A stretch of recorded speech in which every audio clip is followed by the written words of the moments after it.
Welcome to the Faces podcast. We're a Christian and Muslim charity working to build resilience in faith communities against child sexual exploitation and other forms of harm. We'll be talking about what faith and interfaith work means to us and how we embed an inclusive and authentic approach throughout our work. Welcome to our podcast. Melissa and I are joined by Tony Thompson from Hope Church Luton and Ruth Robb from Azalea. And both are trustees and founders of Faces, which is the group we're part of. And we're going to have a conversation today about the subject of faith and politics. And can people of faith lead in the top of politics? The subject has come up because of the SNP elections to see who's going to be their leader. And in that process, that leadership debate and so on, faith has come to the fore. The press have covered their newspapers with stories of faith, and in particular, they are drawing into the conversation the two top candidates, so Nikki Forbes and Humza Yousaf as well, and bringing their faith into that.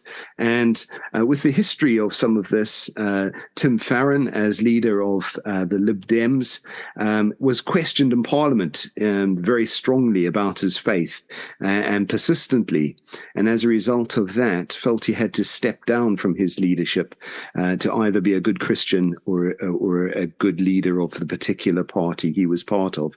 So this debate has been raging in the press, and the press have been very merciless with it. And it does beg the question, why is this such an issue for the press? Can someone have a faith and still care for everybody in society? Can someone still have viewpoints that they hold personally, but actually deliver something in their job that reaches everybody? Or is that exclusive, or is that not? And this is all part of the debate, and has been, I think, for many, many years. But it comes to the fore now. And I just wondered if people would like to, did I say Nikki Forbes? It's Katie Forbes. But actually discuss this together and just see, is there space in politics, at the top of politics, for people with a faith? I think that's $1 million question. And I think one of the reasons why this is so important, because I think it is a defining place, and what you have is somebody, Kate Forbes, seeking to be honest and straightforward about saying, this is what I believe, why I believe it. However, I also am aware that others disagree, and that in a democracy, you need to go with the majority view. And we will find out in the result of all of this as to whether it is possible for people of faith to be honest about what they believe, or whether the way society works and functions, that people have to fudge their faith and pretend that it doesn't matter, which it does. I think an interesting parallel which distinguishes faith from other things is the Brexit debate. And so whether Remainers can actually be involved in politics in a post-Brexit world. And so it was possible. So Theresa May became leader of the Conservative Party as a Remainer. But she was vilified a bit because of that.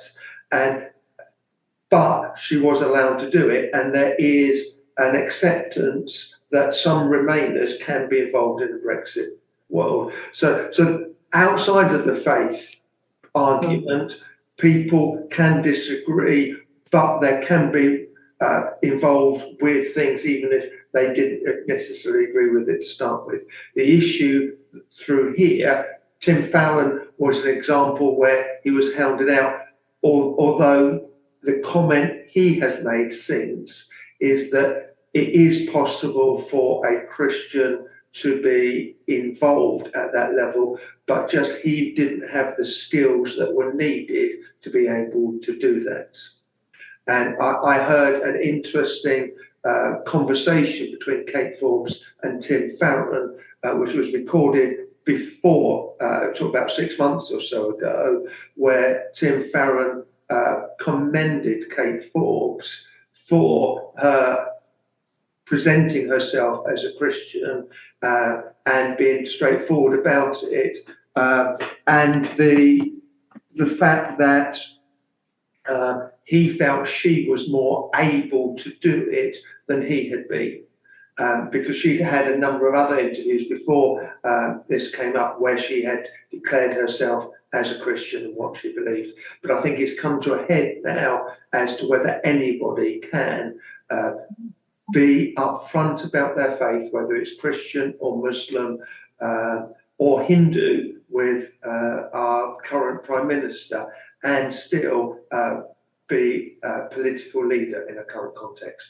So I don't know. I hope that Kate will be proven to be able to be honest and straightforward, declare what she believes, but in an appropriate, moderate way, and still be able to be elected as a leader in politics based on her gifting, who she is, and what she can contribute to our society.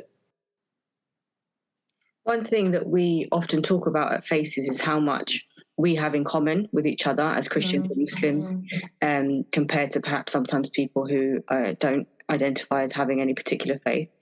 And your question, Nigel, of can people of faith kind of be at the top of leadership in a political realm in a country like this, essentially, I suppose it's really important to remember that we are still the majority.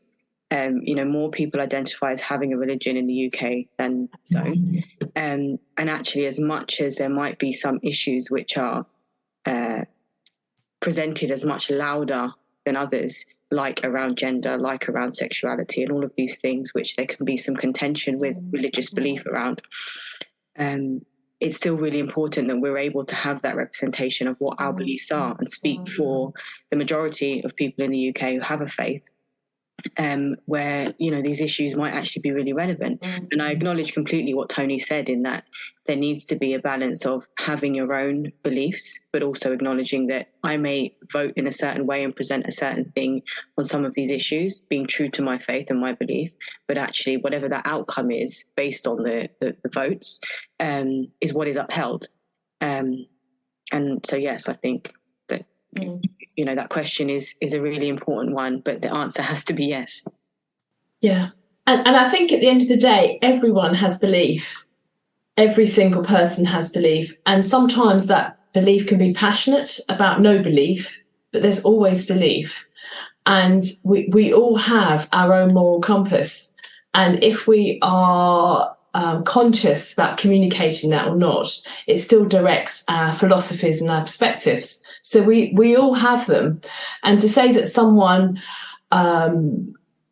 hasn't got faith, in some ways I describe them as having faith in no faith.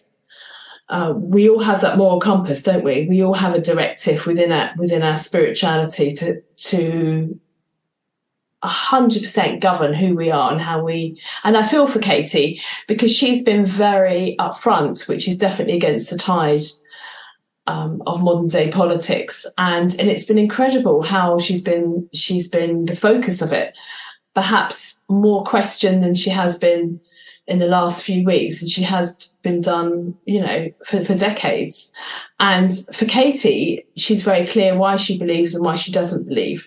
And perhaps there's a little bit of a opportunity to hijack the agenda into saying that she's intolerant because of that. But the truth is, she's a very, very tolerant person. I've known Katie for years, and her tolerance is inspirational, and her respect of another with a different view is perhaps, I would dare to say, stronger than the average person. She embraces different very well. And we all need it. I urgently need other people in my life who have different perspectives. And she's very strong in that narrative personally, and she gathers people who have different perspectives so that she can have a balanced focus.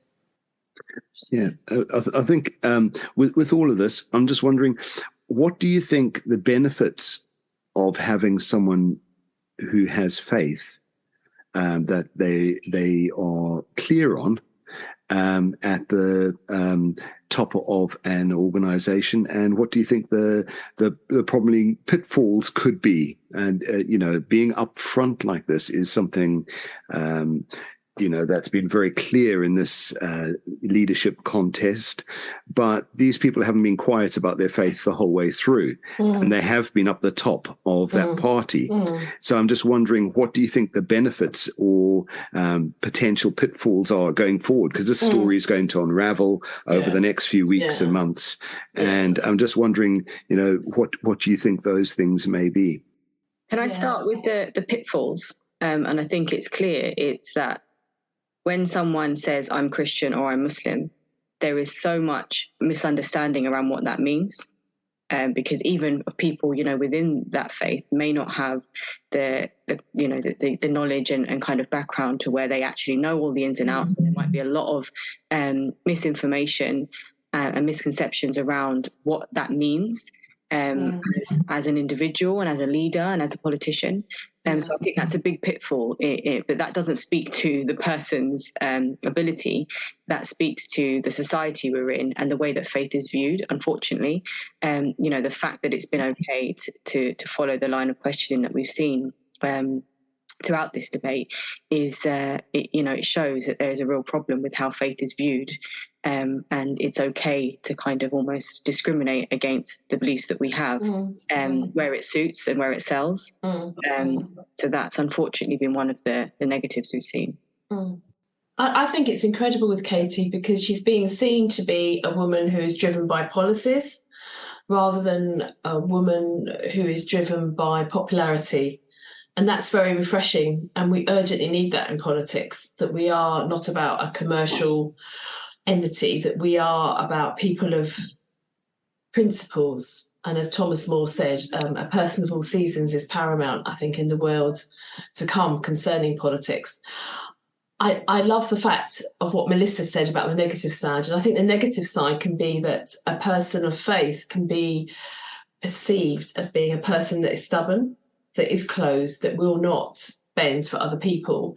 And every advantage has a unintentional negative, doesn't it? And that's one of it, I think, is that person can be perceived as being blinkered.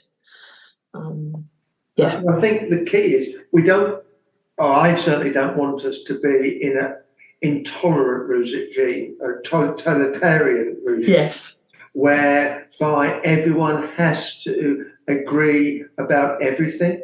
Yeah. And Melissa said earlier on about there is a large percentage of people still in our nation who are people of faith, and they deserve a representation in politics, and politics will be poorer for that. And because we as people of faith, we have something to contribute. So I think for me, I will never find another Christian who has the same views as me. Tony's relieved about that. And I think, and we all need other people's perspectives, don't we? There isn't a set way of going forward. It is an open book. It is a journey of faith, a journey of discovery. And it is being a broad church. It is being a broad faith base in our nation. And it's giving people the opportunity, the permission to be on a journey and to discover what their faith means and discover what their faith has a different interpretation from another person of faith. And we need to be that liberal and that inclusive. But within that, we can be very exclusive, because we can be intolerant towards people having a journey.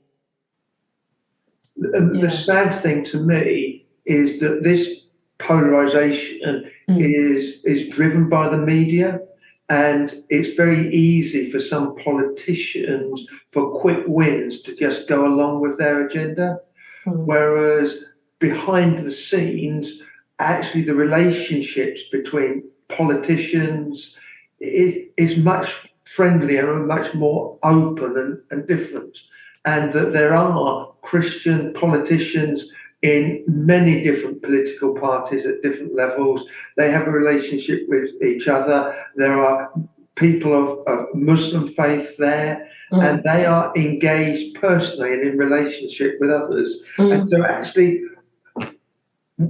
on the ground, that actually people of faith are respected and valued for their opinions and contribution.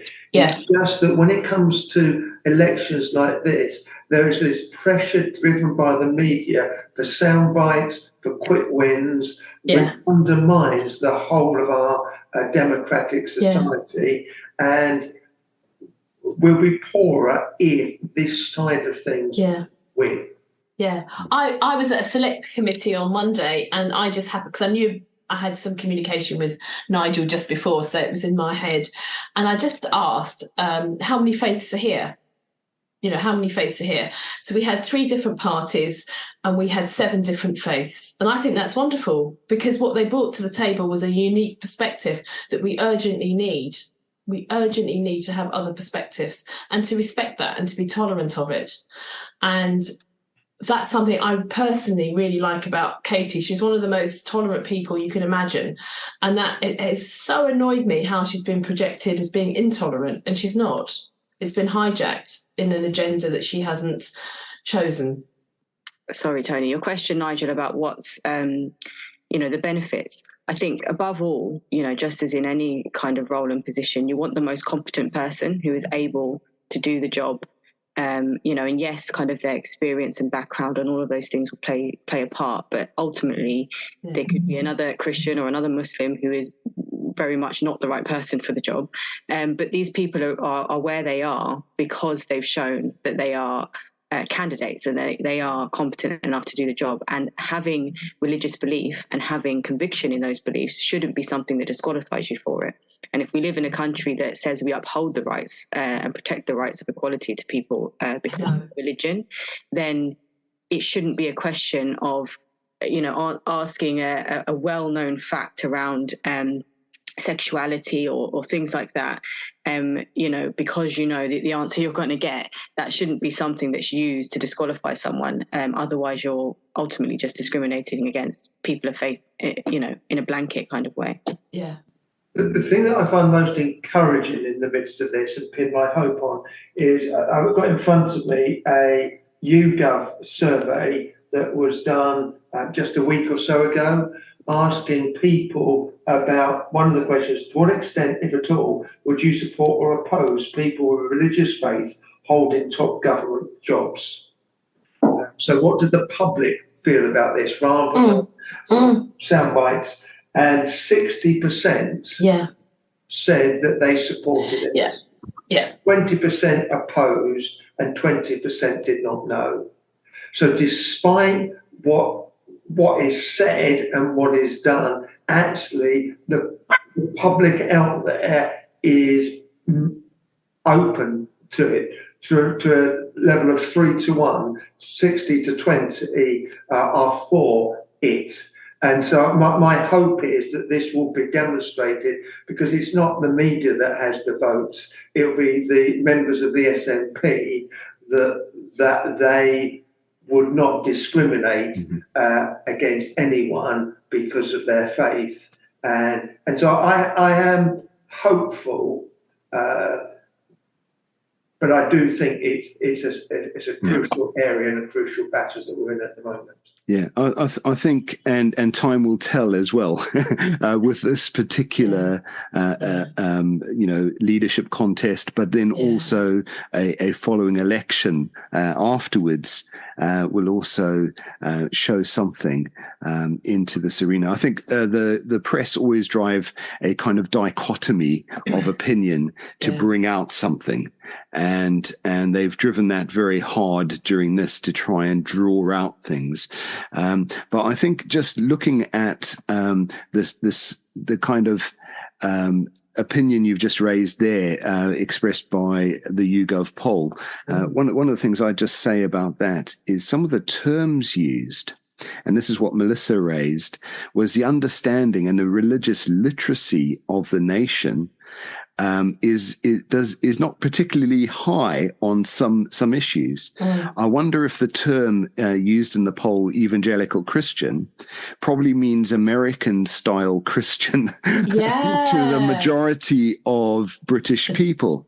And actually the idea of evangelical being a Bible belief, which is what it is, doesn't feature in most people's understanding of what an evangelical Christian is. And so I think there's a lack of understanding. I think this dichotomy tries to draw something out for a discussion, but behind the scenes, I don't think our nation fully understands what it means to be Muslim, or what it means to be an evangelical Christian, or what it means to be those things. And the media itself portrays what those things are and then drives the whole thing around. And so it's going to be very interesting. I think, do you trust someone who's got a fixed point of reference, or someone who is still making up their minds about their point of reference on different issues? There's some of those things that drive thought into this arena. And I wonder, I don't want to be culturally wrong here. I've traveled different parts of the world, but I've never been accused of being Scottish. So I don't know what the Scottish people feel about these kind of things. But does that make it, do they want to know where someone's coming from, even though they disagree with it? And I think that will be the telling factor, especially when it comes to a general election, what way things will go if someone of faith is in the top of the party. I think it's important to say, maybe on the back of what you've just said, though, that even people of faith can still have a changing, change of perspective and change of views, especially under the pressure that of particular issues we see in society now. We do have a lot of people who have new ways of approaching things that might not be traditionally or perhaps seen as authentically the view of the religion. But there are definitely, so that idea of fixed point, I think, is not necessarily always true, even of people of faith, because people are human and we change views and we change religions and, and all of that. So I just wanted to sort of throw that in there as well, I suppose. So with this playing out, I think there's something like 12 hustings that are taking place around this leadership contest. I'm sure other issues will come to the fore, not just faith, but it's certainly made its mark at the beginning of this. And I think it is an important discussion. We can have the subject of, can a person of faith be in the top of politics? I think the discussion itself has inferences for where our society is at. And I just wonder where you think this will go. I mean, it's an unsafe question, but I just sort of wonder, how do you see this playing out over the next few weeks? Do you think the faith element will die down in conversation, or do you think it'll remain the whole way through? How do you think this will play out in the SNP? I just wanted to say two things. One is that it's interesting, isn't it, how much this the debate of faith has become such a big big point that's being spoken about, that actually a lot of other important issues are going to be kind of minimized and not addressed in the way that they should be. If we want to look at who are our politicians, we don't just want their views on one thing that may or may not even really be relevant to our lives, but actually we want to know what their views are and their policies are on lots of other things. And if your only kind of source of information of that is media, it's very much sort of one-sided. Yeah. I mean, my own view, my own gut, I'm very closely involved in the SNP, is that it will become lower down on the agenda consciously, but subconsciously it will be very high on the agenda. And I think these days are paramount to what the outcome is going to be of the election, very, very much so. But I think because there has been quite a lot of backlash from many different people of faith, although that hasn't really been represented in the media, it has been there and it's been prevalent. I think it will be seen as being less as important, but I think in real terms it will be more important in the election. I'm hopeful that people speaking out, both people of faith and people without a faith, of saying that faith didn't ought to disqualify people, I think is a healthy thing. So I think it is coming to a key point. But my hope is, and I am an optimist, my hope is that common sense will prevail and people of faith will be able to express their faith honestly and openly and not be vilified for it, but respected for it. And our democracy will be stronger because of it. And I think it's also calling on history, the heritage of Scotland. Scotland has an incredible history, a global history of being a nation of faith. So it's saying, we're not saying anything new or anything radical here. We're calling on people to be who they were, what their history has shaped them to be. It's not radical in any shape or form. It's just calling on their history and being an implementation of that history. That's all the ask is. I do feel very strongly, if I'm brutally honest, that we will see faith reignited within Scotland, and we will see faith as being more of the moral compass.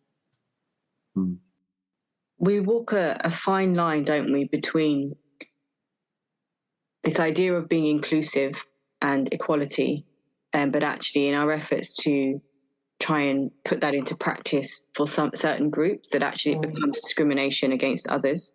And this is the sexuality and religion debate, the gender and religion debate that we've talked about in a school education context and now in this sort of political context. And we've seen the way that that politicians have spoken about some groups, in the past, and whether that's sort of ethnic groups or religious groups. We've seen the way that, and to the level and to the extent that it's been accepted to talk down and be really, really show your bias and be prejudiced and discriminatory against those groups. And I think we're definitely stronger together, as Tony said, that, seeing more people of faith and people of no faith speaking out against this kind of trajectory that we are seeing that seeks to disqualify people of faith from the political arena if they are, having conviction in their faith. And so hopefully things will get better and not get worse. Also, Scotland is part of the United Kingdom just now, and we're really passionate about democracy, aren't we? That everyone has a right to think and to feel in a certain way within the perimeters of the law. And we need to encourage diversity, don't we? Yes, very good. We need to encourage diversity. Yeah. And we need to hear the voices of diversity too. And I think that's important. And I think this has brought it all up. I really thank you all for your comments. One of my thoughts on it is it challenges me. Here's someone who's boldly stood up for their faith and spoken out and been willing to stand up to media pressure and everything else. I spoke with the head of HR for a large organization a number of years ago. And we were discussing about Christians in the workplace and how they were being treated and so on. And they turned around and said to me, what we need is people to be more speaking up more about their faith, because we're left trying to second guess things. And I thought that was a really powerful statement from the head of HR, that actually we do need to be more upfront about what we believe, whatever that belief is, that needs to be into the arena, or else we're just on the back foot complaining about things. And I think that's a less pleasant place to be.